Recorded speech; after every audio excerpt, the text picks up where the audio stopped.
Well, good afternoon from a grey and overcast London. Good morning, America. Good evening, Asia. And if you're dialing in from Belarus, then Privetania. I'm Nigel Gould-Davies, the Senior Fellow for Russia and Eurasia at the International Institute for Strategic Studies. And I'm happy to welcome you to this webinar on the Belarusian elections, the latest in a series of webinars that we are holding on a range of post-Soviet issues. Belarus has long presented a paradox. It's a country with European culture and history and borders 3 EU member states. And yet in modes and methods of governance, it is arguably less changed than most other post-Soviet countries since the early 1990s. President Alexander Lukashenko is the longest serving leader of any European country, and indeed currently now the longest serving president of any post-Soviet state. We are very fortunate to have an excellent panel today to discuss the forthcoming elections. Alex Kokcharov is a principal research analyst for Europe and the CIS with IHS Country Risk. He is responsible for political, operational, and security risks in several major countries, including Russia, Ukraine, and Belarus. Alex is from Minsk. Katia Glod is a long-time analyst of Belarus and a frequent contributor on the analysis of this country for the Center for European Policy Analysis. Katia is also originally from Minsk. Dr. Matthew Frear is the only member of our panelists not from Belarus, but he's also a great expert on the country. He's an assistant professor in Russian and Eurasian politics at Leiden University in the Netherlands, and the author of Belarus under Lukashenko, Adaptive Authoritarianism, published late last year. So in exactly 1 month, on the 9th of August, Alexander Lukashenko seeks election for the 6th time to the presidency. But there are signs this time that the context of those elections is more difficult. It may be less of a smooth re-election than on previous occasions, and there are growing and visible signs of public discontent. We will explore a range of issues, both domestic and international, relating to this important event. And I would like to begin by asking Matthew just to set the scene for these elections. What is the backdrop in which they're being held? What developments do you see as especially significant in Belarus domestically and in respect of its international position in recent months that might affect the course of events there? Certainly, and thanks for inviting me to contribute today. In some ways, you see that elections for the presidency follow a predictable pattern. Lukashenko gets about 80% of the vote. Turnout is about 90%. There are some alternative candidates. In the run-up, there's a focus. It used to be a focus on economic stability. Now it tends to be a focus on order and sovereignty. And this year you might have expected many of the same things, but there have been some issues which have cropped up. Over the past year or so, there have been renewed difficulties in the relationship with Russia. This is not the first time, but it's always difficult to plan for an election when you have problems with your large neighbor in terms of security and economic matters. So there have been ongoing meetings about the future of the much discussed but yet achieved union state. On top of that, you have domestic concerns about standards of living and things like that. But these are not necessarily new in terms of elections. But of course, we've got the added issue of COVID-19 this year, which has really attracted attention to Belarus in terms of Alexander Lukashenko's response to this. You know, the joke headlines about how he says, go out and drink vodka, drive a tractor, go to the sauna, and you don't have to worry about COVID-19. Which has certainly raised concerns amongst the population who have been paying attention to COVID-19. And so we've ended up with, in some ways, a usual situation of candidates try and stand expectations of domination by Lukashenko, but not only the usual suspects protesting during the lead up, but also protests across the country from ordinary people, which you don't often see at this stage. So in some ways it's the same as usual, but there are these new factors which have really stirred things up a bit. But some things exhibiting similarities from the past, but other new, possibly unprecedented developments. Yeah. It's a case of lots of things happening at the same time. Various things have occurred in the past, problems with Russia or protests or economic crisis, but this time we've got them all happening at the same time. So this is going to be the real challenge, I think. Okay, thank you, Matt. Now, Alex, if I could turn to you. So against the canvas that Matt has just painted there, how would you sort of describe the more specific developments around the campaign, if we can properly use that term, at least the lead up to the elections themselves? What sort of activities, statements, what kind of things of note and significance do you draw our attention to in regard of both what power has said and also how the larger population is responding to these developments?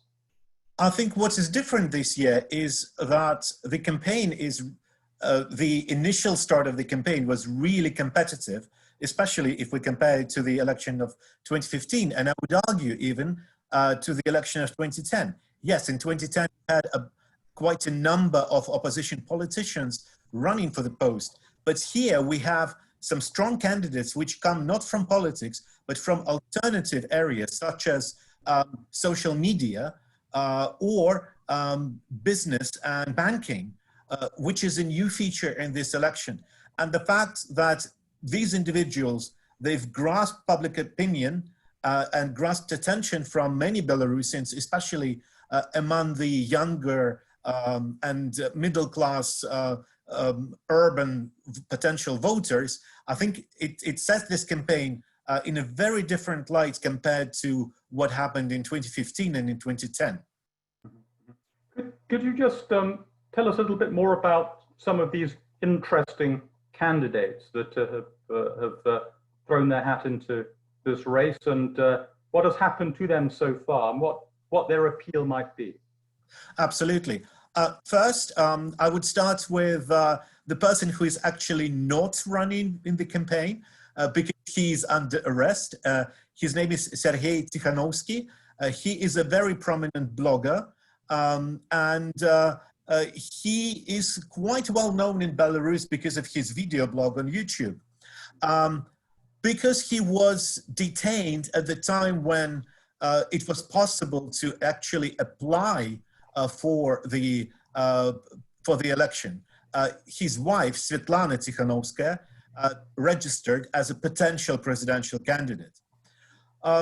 So this is Sergei and Svetlana, who are running in tandem, and Sergei is still behind bars and is unlikely to be released before the election date. The second person is a prominent banker, Viktor Babaryka, who ran one of major banks with the Russian capital behind it, Belgazprom Bank. It's mostly owned by Gazprom and by Gazprom Bank of Russia. And he stepped down in order to run for presidency. Viktor Babaryka, alongside with his son, were detained on 18th of June and are still behind bars. And I would also argue that they're probably not going to be released before the election date. Mm-hmm. And a third person, who is again quite a different candidate compared to what we've seen in the past election campaigns, is Valery Tsepkalo, who is a former diplomat and a former government official, but he was in a slightly different role because he was the person who first served as a Belarusian ambassador to the United States, and where he was captivated by the Silicon Valley and by the success of the IT sector in the United States. And he, for 12 years, set up first, and then for 12 years ran Minsk High-Tech Park, which became quite successful. It's an economic success story for the Belarusian economy. So these, and he is he's not behind bars, he's a free man. but he was disqualified by the Central Election Commission by the number of signatures required in his support. And there are obviously questions about, whether this was genuinely the case. Mm-hmm. Yes, yes. Just on a personal note, I remember meeting Tsepkala a little over 10 years ago when I was serving in Belarus, and I did find him just an interesting figure, running, as you say, a success story of Belarusian IT, and particularly software development, that it struck me at the time Belarus itself did not say enough about publicly. They tended to sort of, for some reason, not advertise that success openly, but it was a very, very interesting part of the economy. So three, as you said at the beginning, interesting candidates, perhaps of a kind we haven't really seen before, all of them facing various degrees of difficulty and obstacle. So what do you think that tells us about the worries of the presidential administration about the potential challenge that they might pose? I think there is a genuine concern in the presidential administration and in the government of Belarus that there is quite significant discontent, and that these new individuals who are new for Belarusian politics represent traditional opposition leaders who spent many, many years mostly in politics. And they see it as a threat, and they see that the popularity of Lukashenko, which was once genuine, is no longer there. And there is a significant discontent about the way he is running the economy and about the way he responded to the COVID-19 outbreak. But also, there is quite a significant fatigue about a man who was elected 26 years ago. Tomorrow, actually, is the date when he was elected 26 years ago, on 10th of July, 1994. It's fascinating that against a background of worries in other parts of Europe that strong men hold more appeal, we have here a long-serving strong man whose appeal seems to be declining. If I can just press you, and others feel free to jump into this, on the matter of popularity. Now, it's difficult to conduct, almost impossible perhaps now to conduct opinion polls in Belarus that might be reliable, but there are figures floating around about the extent of support or decline in support for Lukashenko, and the so-called figure of 3%. Could you just tell us a little bit more about the credibility of those sorts of assessments of popularity?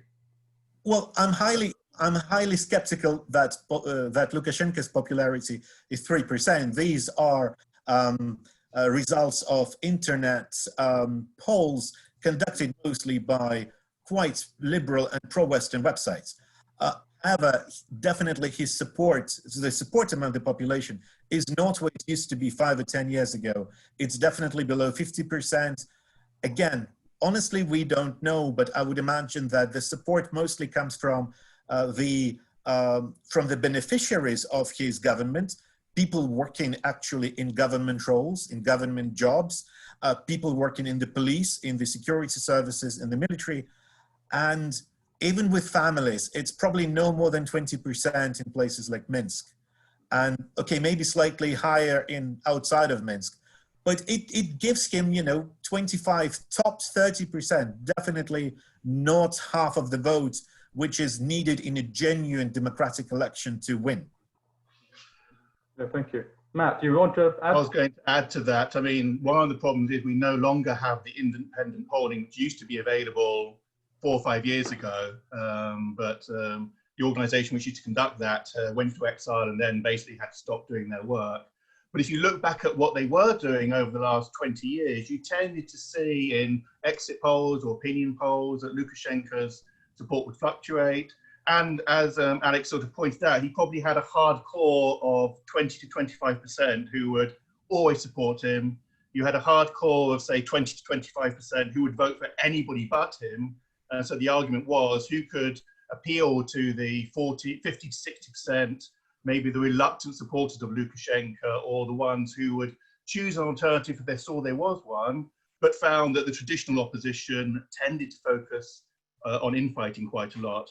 and that maybe by having these new candidates who are not seen as part of the traditional opposition, who have been the same sort of figures and faces for 10, 20 years, might have this new appeal. It's interesting to note that Babarika is in some ways using the language of Lukashenko back in '94, saying, well, I'm neither with the opposition nor with the authorities. I am this new person coming through. So I think Lukashenko and the authorities have been caught out because they expected the usual suspects to be standing against him.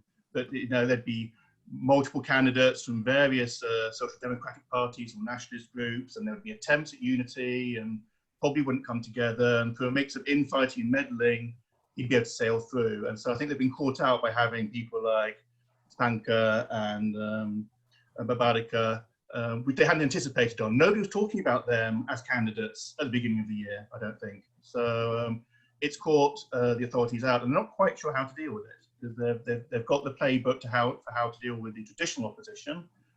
But now there are people coming forward who might be able to appeal to this middle mass who neither love nor hate Lukashenko, but are interested in developments and change.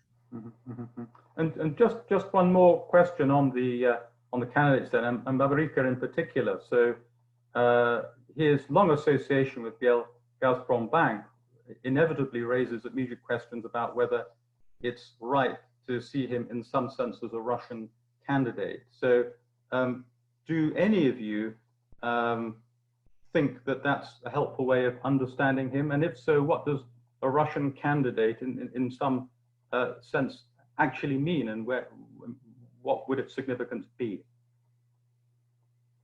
I think every election has the hunt for the Russian candidate.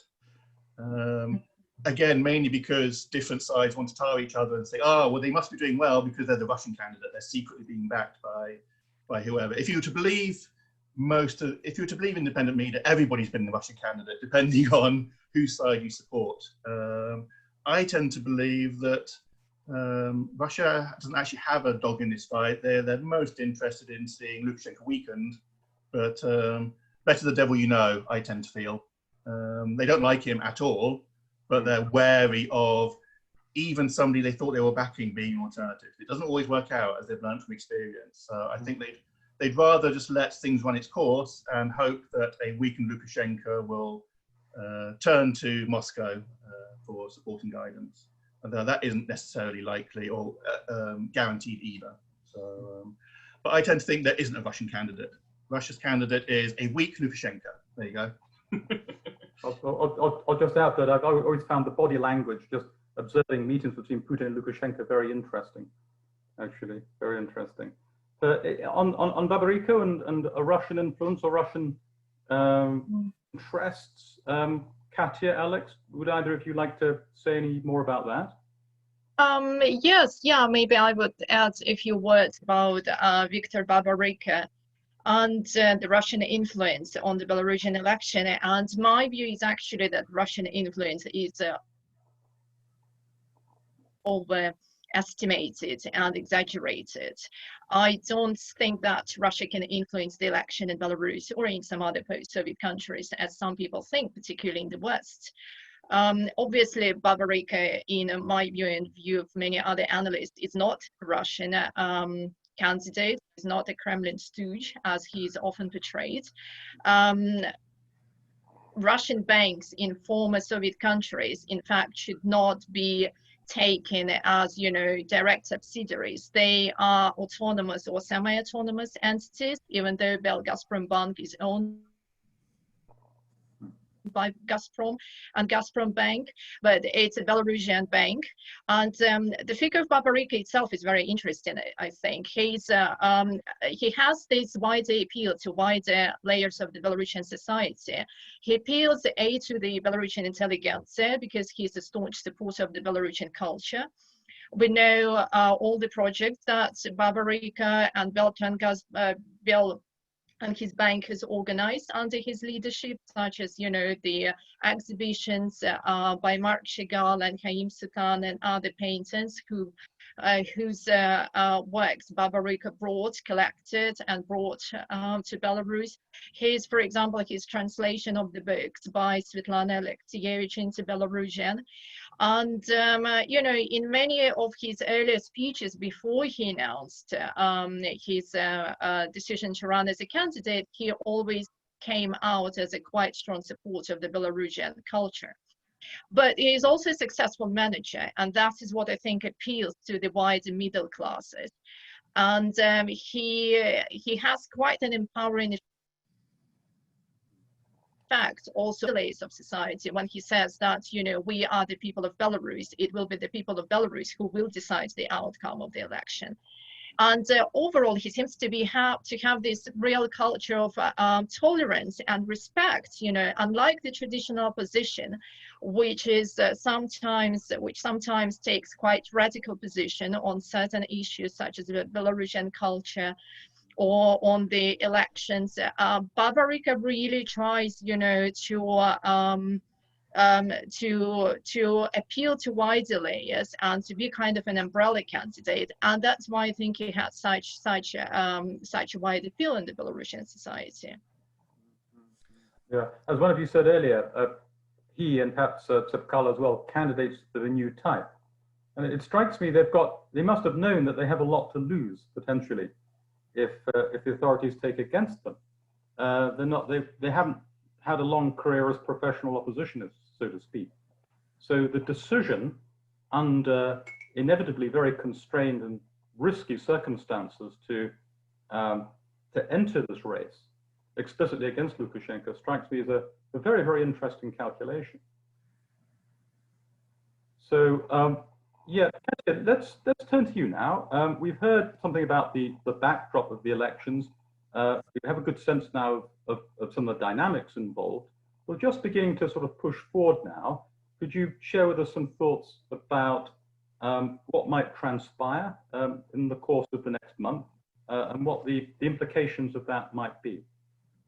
Yes, sure. Let me just try to share some of my slides with you, if I manage to do the...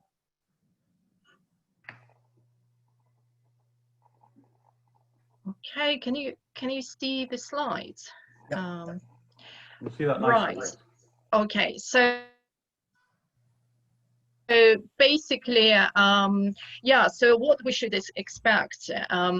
Well, obviously, I don't know, and I think no one knows, but if I had to guess, I would say that probably we expect a scenario where 70% is Lukashenko will stay in power versus around 30% that he will not stay in power.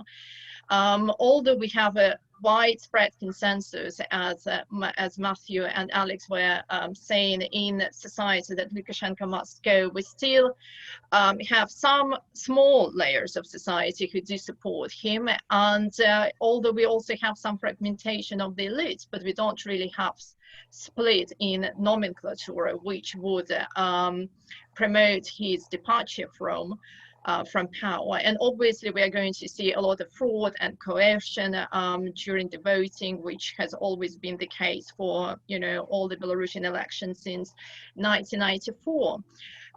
Therefore, in my view, a crucial role would be actually played by the protest, and particular protest on election day, because I think that in any case people will take to the streets, but a lot will depend on, you know, how many people will take to the streets.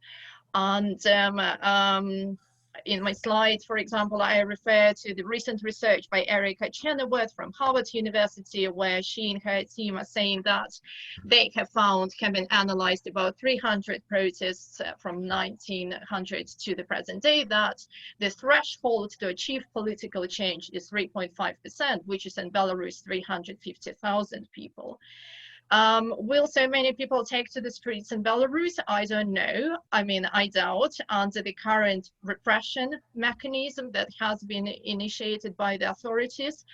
That's probably not going to be the case, but we will still definitely see people protesting, and a lot will depend on what will happen to the protests prior to election day.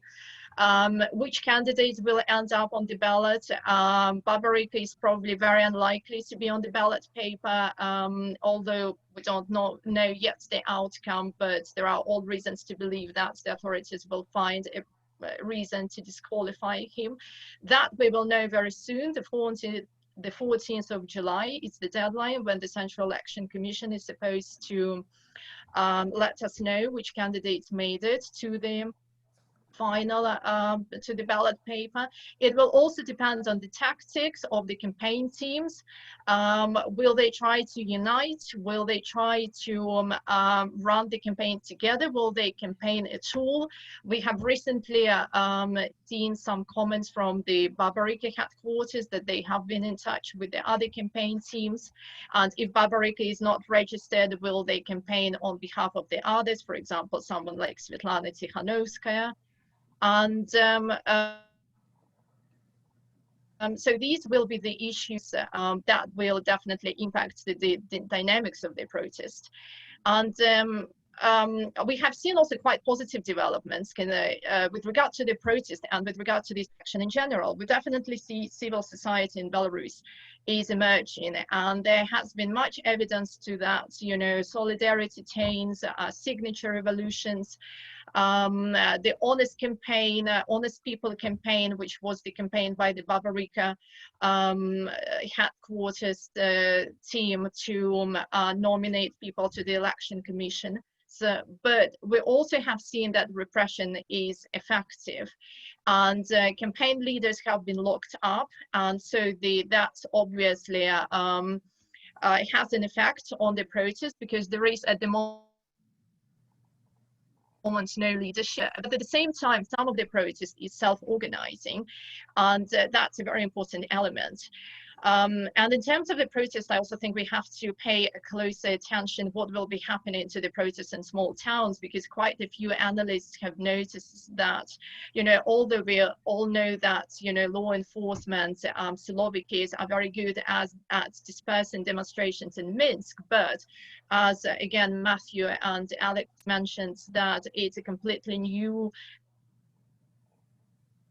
thing to have protests for Belarus, and you know, the people interact in much closer way with law enforcement forces in small towns, and that would create psychological pressure. And also there might just not be enough Silovikis in the small towns to disperse the protest in small towns.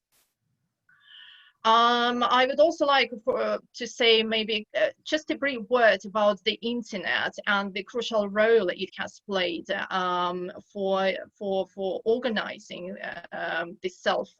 for organizing protest and for the self-organization of society.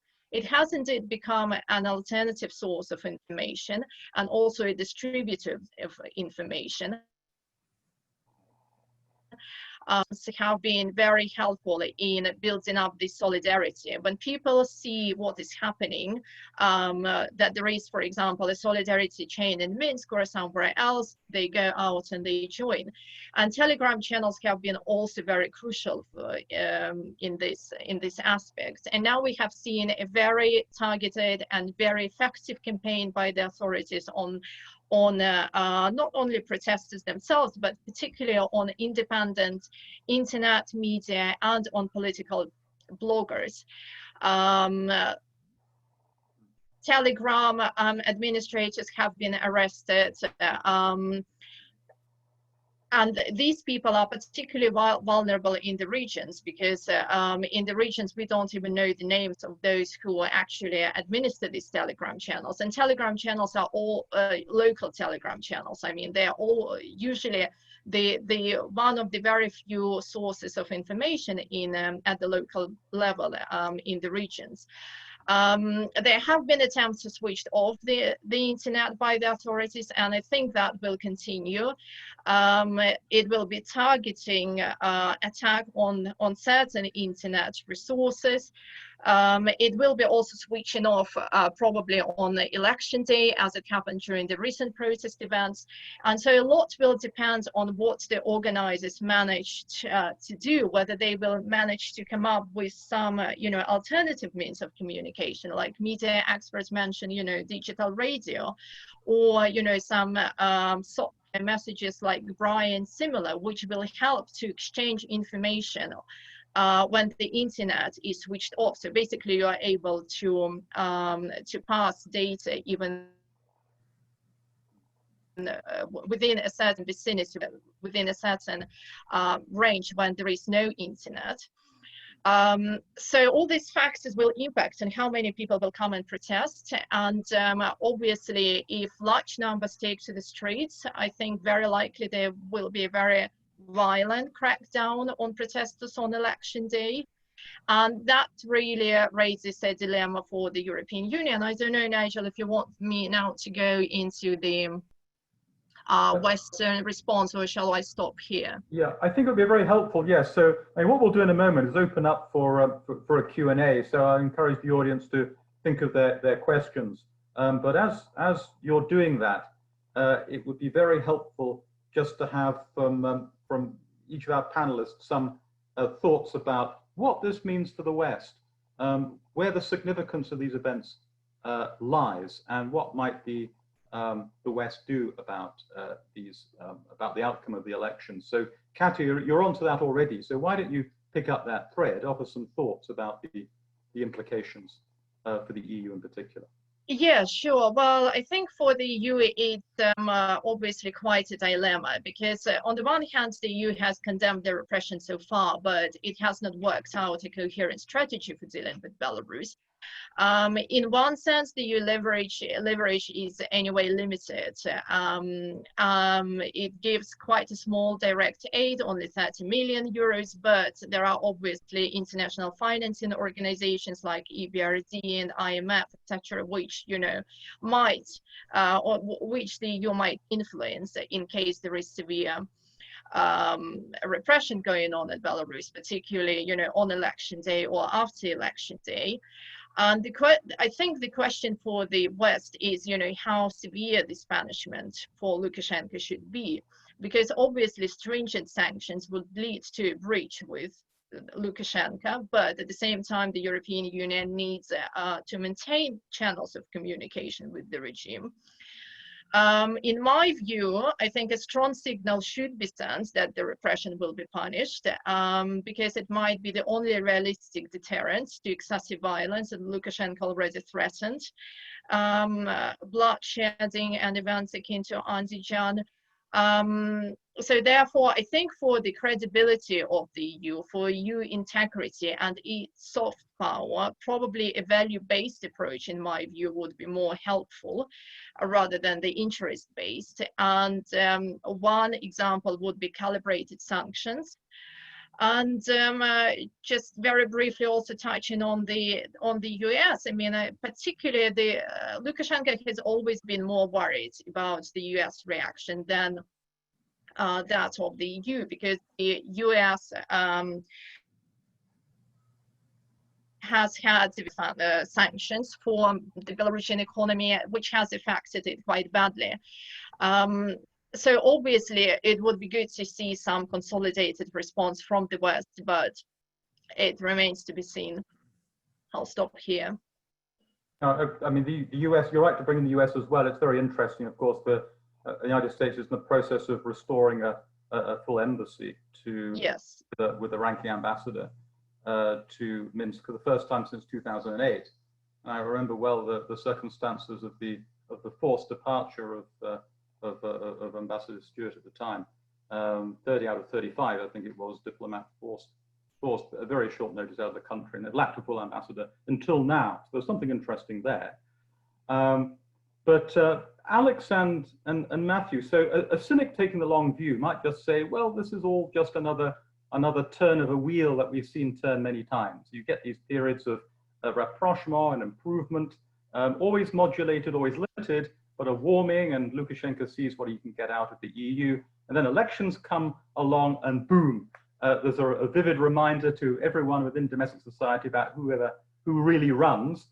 That freezes relations with the West, and you wait for the wheel to gradually turn again. That seems to be in the story before and after 2010, for example. There's a very, very nasty crackdown immediately after those elections. So the question from the cynic would be, is anything different? Can we expect anything different? Is this just another turn of that cycle, or is there something new that we should pay attention to now? Well, I think the new element will be here what Russia will make of it, of the outcome of this election. And I will completely agree with Matt that Russia is interested in weakened Lukashenko, in Lukashenko who no longer gains support from the majority of the electorate, because in this situation, Russia would be able to push for more concessions on the integration front. And we know that Lukashenko has been under quite a bit of pressure from Russia since 2018, when Mikhail Babic was appointed as Russian ambassador to Belarus. And recently, there was some easing in terms of this pressure. But I think once Lukashenko is elected through a potentially quite dirty campaign with results disputed by international organizations, disputed by civil society in Belarus, that would actually weaken him in any future negotiations with Russia. And this is something that we're going to watch. And as a result, the EU and the United States will be in a position where, on the one hand, if there is significant violence or if there is significant repression, they would need to show that they are responding to this in Belarus.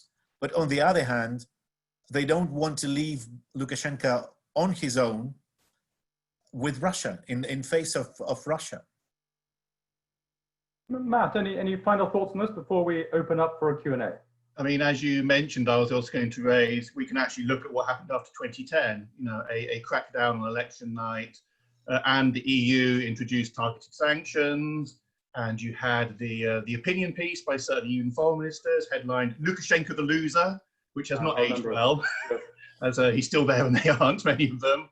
I suspect it's going to be a similar pattern because, as has already been noted, you know, a massive set of sanctions will damage the Belarusian people. Excessive harshness, the fear will be from some quarters, it will simply push Belarus into the arms of Russia. And ultimately, you know, there might be the perception of, yes, but he'll have to turn around to us, and this time he'll realize he needs to do reforms. And I remember somebody once told me when I was in Minsk, you know, it's useful for Lukashenko to have political prisoners because then he can get rewarded when he releases them.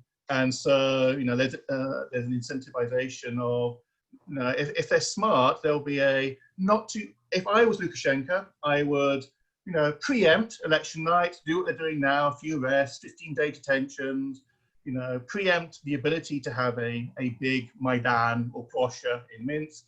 If you do hold people, don't hold them too long, you know, because then people will stop talking about it. And it will all die down again, and it will be business as usual after sort of a slap on the wrist. But that would be the cynic in me. But I think the danger is, you know, that it's actually going to be a nationwide issue. If it's not just Minsk, if it is protest nationwide, which we have seen before, but mainly about sort of social issues or the economy or the power sites, people wouldn't protest nationwide for the traditional opposition. But if we see sustained protests and not just on the Plosha in Minsk, then it's going to be anybody's guess. And I don't think Moscow or Brussels or the presidential administration will quite know what to do with that. You know, do you have a massive nationwide crackdown, which is not going to be necessarily possible? And what's it going to mean for how the West or indeed Russia responds to that? That's very interesting. The implication is that Lukashenko might be cooking from a tried and trusted recipe he's used in the past, but the sheer scale, the discontent would make that much more problematic, or at least demand a response much more ferocious than we've seen before. And I think a lot of us sat up and paid attention when Lukashenko explicitly cited things like Andijan, one of the earlier, as a precedent. So that sounds very worrying. Right, so it's time to move into a Q&A now, and there are two ways you can ask your questions. If you wish to ask it yourself, then you can raise your hand and wait to be recognized, and we will unmute you and give the opportunity to ask your question in person. If you are happy for me to read out your question on your behalf, then simply type in your question by pressing the Q&A button. We have a couple all of those already, so let me have a quick look here. Okay, we've got one question here. Yes, so there's Lukashenko recently made remarks about the military being able to control internal issues, not just external ones. So this is the military rather than internal security forces. So what's your comment on that? Do you think that this is a possibility? I think it's an attempt to mitigate the risk of protest, because the atmosphere of fear, obviously, is something that would restrict the numbers of those people who would be willing to turn up. And with Lukashenko particularly mentioning Andijan several times in the recent couple of months is, not helpful, because we all know what happened in Andijan, and nobody in their right mind would want to be in that situation. Again, I think there will be questions on, if military would have to be deployed on the streets of Minsk or other cities to control the crowds. Whether it will actually have impact on the ground, we don't know. But it's an attempt to mitigate the risk and the numbers of potential protesters, because for obvious reasons, the fewer the protesters, the easier it would be for the police and security services to disperse people and detain them in large numbers using the usual tactic. I think I would add, it does feel like, to a certain extent, saber rattling. It's not that Lukashenko is desperate for bloodshed and wants to send tanks onto the street.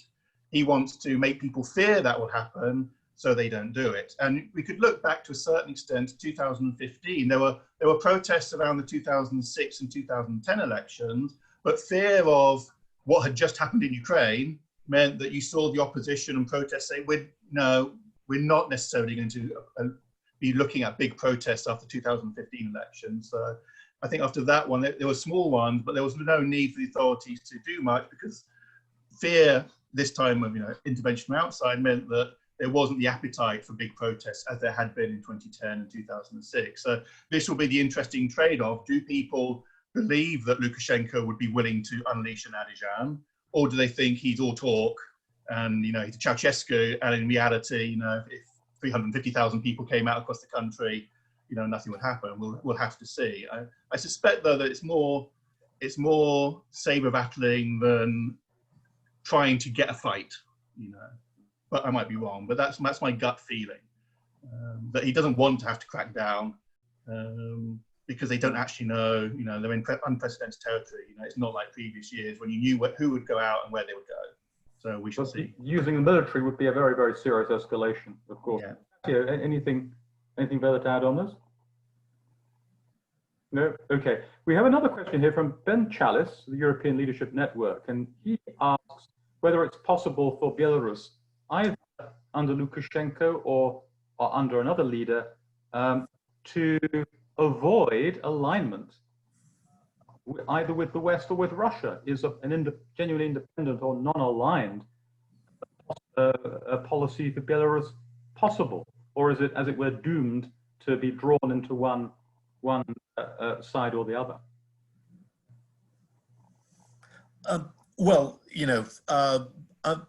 In an ideal world, maybe Belarus could be Switzerland of Eastern Europe, but the reality is that Belarus is linked to Russia via multiple economic and political and military alliances, which would be very difficult to untangle.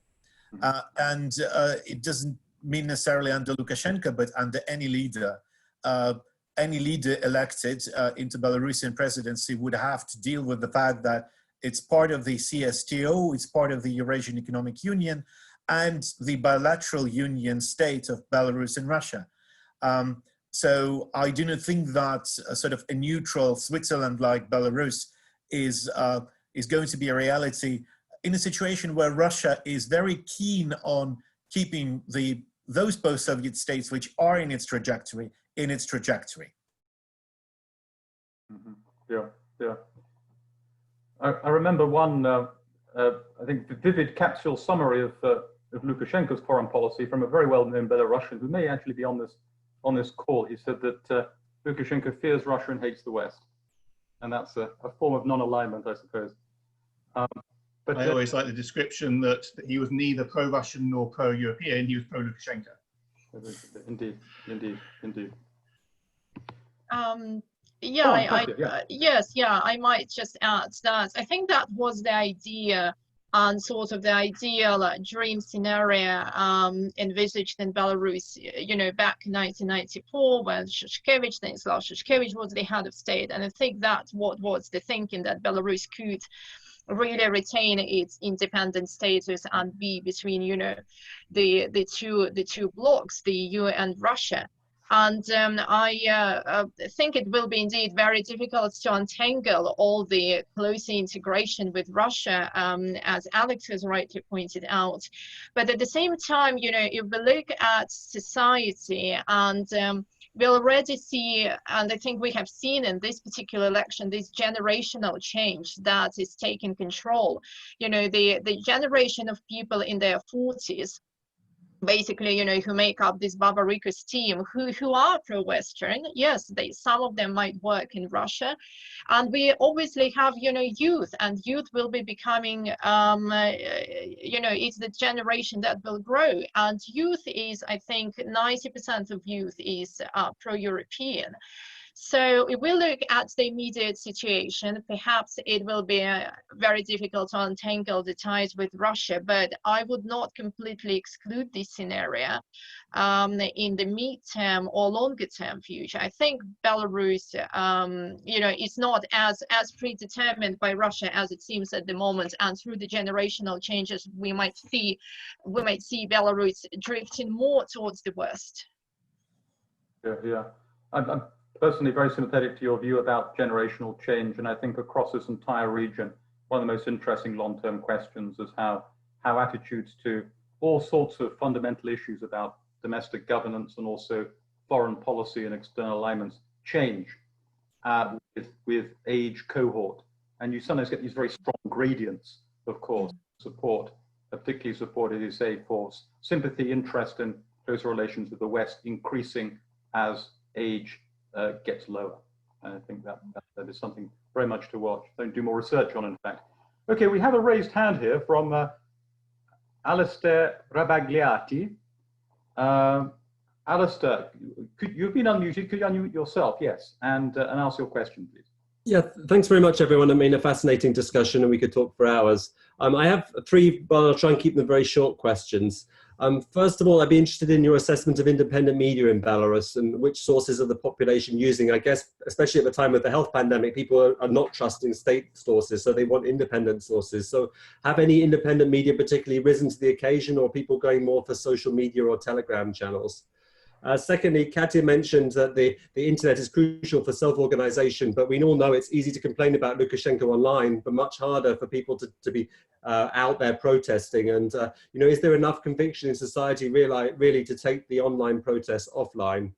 And thirdly, finally, I'd be interested in the reaction amongst the Belarusian population and the different reaction to Babarika and Tsepkalo. Because in the interviews that I've seen, Tsepkalo comes across as perhaps the more dynamic and more presentable in the modern TV age. Yet, Katia put it, Babarika seems to be the one, at least as you read, seems to have the wider appeal. And Katia, you mentioned the tolerance and respect that you see in Babarika when he speaks, but you know, he doesn't necessarily come out as the kind of this modern leader. So I just wondered, you know, your sense of what the different reaction is between these two candidates that came from the elite. Thanks. Some great questions. Katia, would you like to lead a response to that?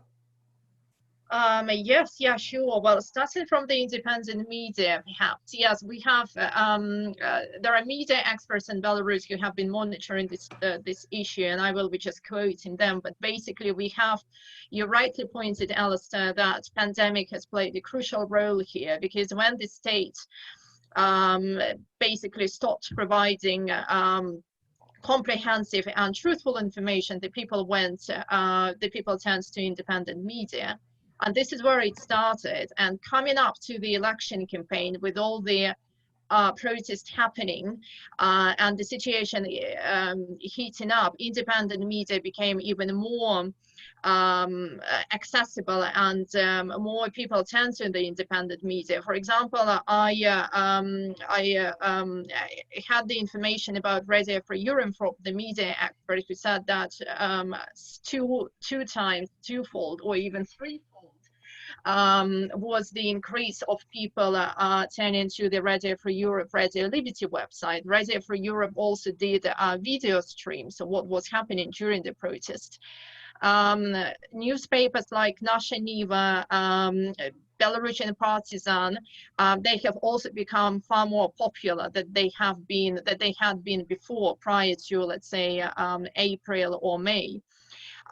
Social media, in terms of social media has become also very important source of spreading information. And I would say that in Belarus, probably Telegram is the most active media, because we have these local volunteer administrators in all different towns and regions set up. And for example, again, another social media analyst quoted an example of when Svetlana Tikhanovskaya's campaign manager was arrested. Nonetheless, they were able to continue their work through exactly these Telegram volunteer administrators who helped them to spread the information. So therefore, with the current situation in Belarus, with how active people were in signing up, petition papers, support papers for the candidates, with how spread the discontent is, I don't think that, unlike in the past, there is a fear that the protest will remain online. I think that we definitely see, people coming out, taking to the streets. Obviously, repression is, as I said, is playing a negative role here. But at the same time, social media and the internet is more as a tool to spread the information, whereas discontent is there and social media is not a deterrent. So I think, therefore, we'll see both. We see online self-organization, but it's also an offline protest. And in terms of comparing Babarika and Tsepkala, it's interesting how Babarika comes across, but Tsepkala, I mean, they're both complementing each other in some ways. Tsepkala is quite charismatic, and through his international experience, he is very skillful at telling people what needs to be done. Like he likes to say that, we would borrow this from this country, we would borrow that from this country. But nonetheless, Babarika is seen, I think, as a more popular, exactly because he had been known before for his cultural projects, and he has really managed to launch this very wide campaign, thanks to his son. Again, his son plays a great role. His son Edward, who is also behind the bars, he is the founder of two platforms, crowdfunding platforms, which now had been banned by the authorities. And these are the basically people around Babarika. Both of them are young people, and the generation of the 40-year-olds who have been very active in various self-society grassroots projects like social, cultural, history projects, and also, of course, COVID-19, when the state was not so helpful, they managed to launch, a crowdfunding campaign, and about 200,000 people, I think, altogether participated also in distributing aid to workers and doing other beneficial things. So even though Babarika might look like he's less sort of, modern and appealing candidate, I think so far Babarika has come across as a more wider candidate with a wider appeal.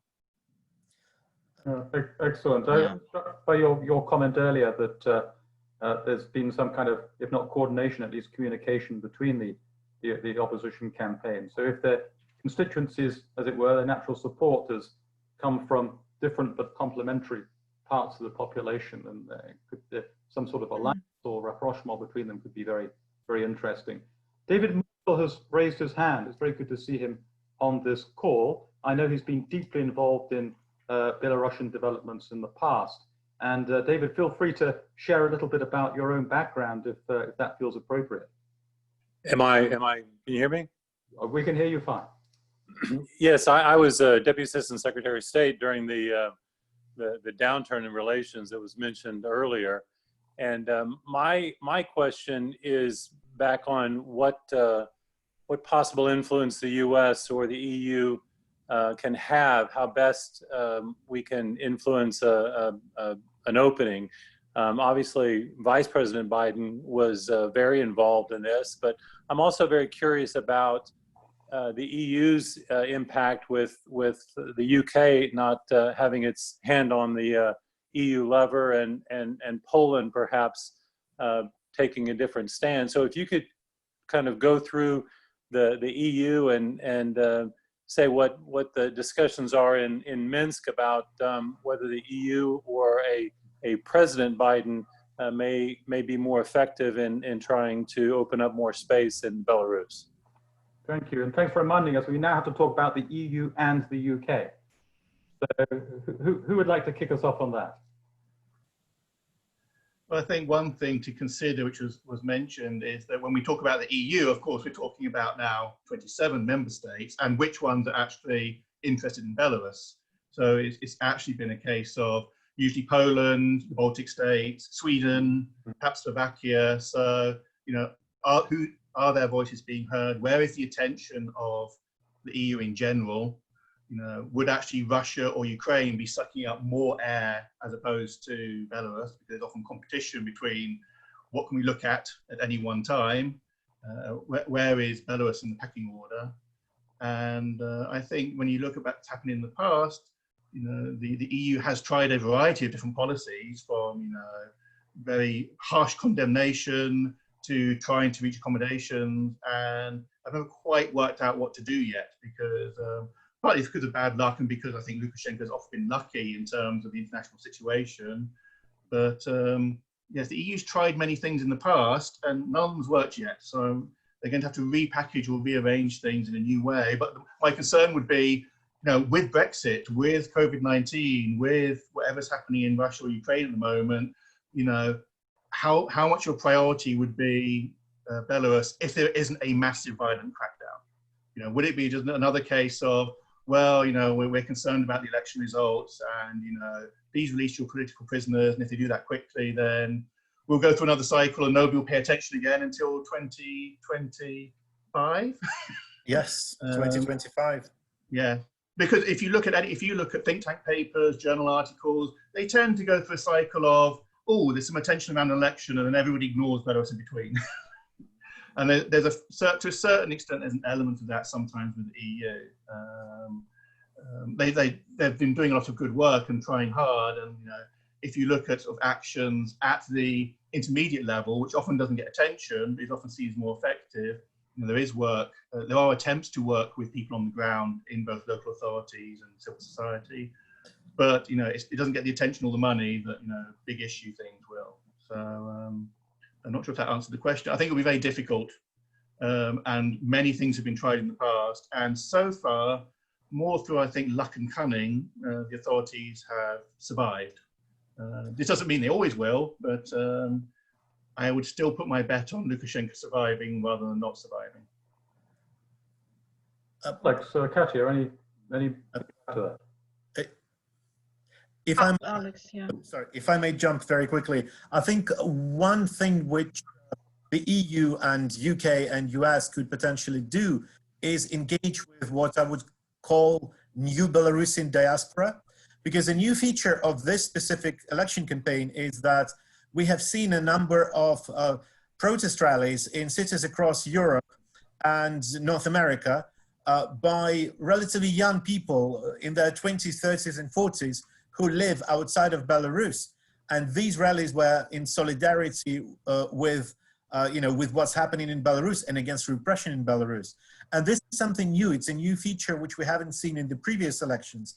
And it obviously means that, you know, quite a large number of Belarusians, many of them working in professional jobs, many of them sort of, you know, middle class, urbanites, who are very international in their ways of living, you know, are very actively engaged with what's happening back at home. And, you know, if we look at the protests in Romania a couple of years back, where the diaspora played a role in organizing these protests, you know, back home and flying into Bucharest in order to keep these protests going, and then ultimately, you know, leading to some change on the ground.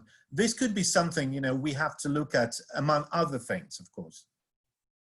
Yeah, very interesting. Katia, would you like to say more? Basically, I've already know. I mentioned that in my very short initial intervention, but I can just only repeat myself that I think targeted pressure on Lukashenko from the US would be quite helpful in deterring repression, further repression and repression on election day. And I think when Mike Pompeo visited Belarus in Minsk, basically that's what he also conveyed, the message that human rights are not disappearing from the agenda. And as long as the government in Belarus, the regime understands that, that it's not overshadowed by the new contracts with America supplying oil to Belarus, which in my view should also continue because that helps Belarus to diversify away from Russia, from the dependence on Russian crude. But so this calibrated approach, you know, on the one hand, we continue the economic cooperation, but we also send preemptively a very strong signal that, you know, repression will not be tolerated or it will be punished, would help civil society to grow and to push for change. Yeah, so to establish clear positions before and not after the event, in effect. Well, after the event, yes, I think it might have to do more bargaining, as we saw in the past, you know, when Kazulin was released in 2006 through the exactly bargaining with the US, you know, with the sanctions. If that happens to be the case, people like Babarika and Eduard, you know, and Tikhanovsky, who is a great leader for, you know, more impoverished and disadvantaged layers of society. If that's the price, you know, that the West will have to pay, well, then yes, I think it's, you know, quite legitimate. Yeah, I'll just maybe in closing, unfortunately we're over our hour now, but just two further observations on David's question. The first is he made the distinction, of course, as we must, between the EU and the UK, and implicitly asked whether without the UK, the EU's position might be different and potentially softer. A read across there is the same question has been asked about the UK policy on sanctions towards Russia. And we've just seen in the last couple of days, no apparent softening of the British position on that. The UK seems just as committed as before to maintaining a strong line on that.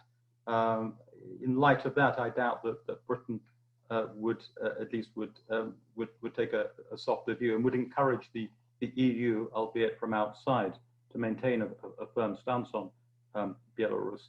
And secondly, again, the American position here is particularly interesting because they are in the process of opening up well, re-establishing a full embassy, put it like that. As I understand it, the Americans have designated an ambassador, but that ambassador, that designate, has not yet received her credentials, her agrément. That is still going through the MFA process in Minsk. And if that's the case, then the timing could be very interesting here.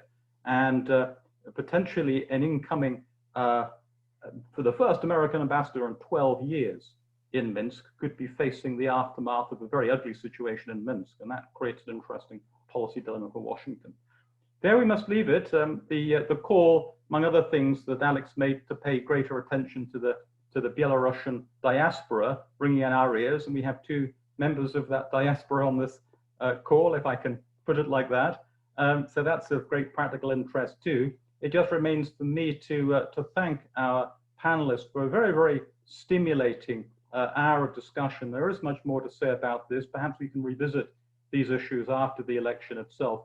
One of the takeaways I will carry from this hour is that it really, I think, is what we're seeing now is potentially more than just the turning of once more of a familiar cycle, a pattern that's been established over the past 2 decades. And the scale of the discontent, the extent of the problems that the regime faces is something new and different. Doesn't mean things will be easier.